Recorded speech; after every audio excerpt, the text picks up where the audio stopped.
Japanese internment in America first began during 1942. The internment served as a purpose to defend our nation against acts of espionage, sabotage, and terrorism from our enemies. To ensure this purpose, the Japanese people in America had to be moved away from exclusion zones to protect military zones at coastal regions in order to protect the Pacific Coast military. To further protect our great nation, the Japanese were commanded to liquidate their possessions and file their personal information with the change of residence notice with Executive Order 9095. They were moved to temporary housing located on horse tracks and stadiums until permanent settlement was built.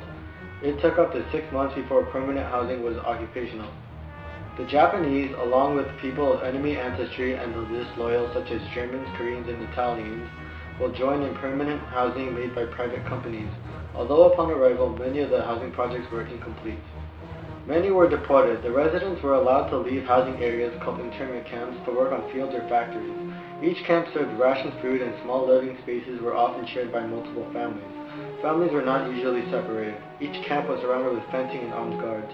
The residents were allowed to leave before VJ Day. Today's main discussion is, should the bomb be dropped or not? From a worldly perspective, dropping the bomb would be a mistake.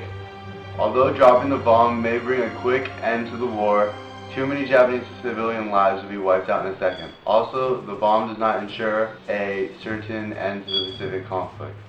Dropping the bomb would bring a quicker end to the war, bringing Japanese casualties and our own casualties to a much smaller number in the long run. If the bomb did not drop, Japan's isolated supplies would lead to mass starvation. The planned invasion, labeled Operation Olympic, would take a total of 8 months of preparation. In that time, continual firebombings of major Japanese cities would lead to a greater amount of civilian deaths. Economically speaking, firebombing would be much more expensive than dropping the bomb. The bomb's already made and developed.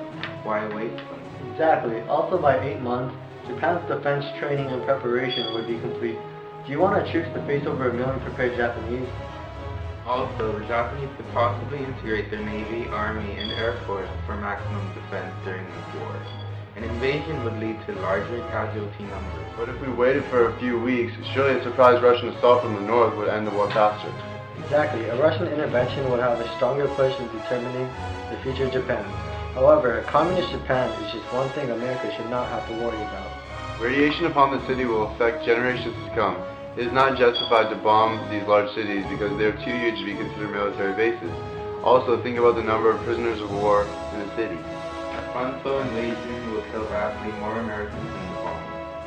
A quick end to the war is needed for our troops and our future. Now is our chance to prove to the world of the strength of democracy and our hope of freedom.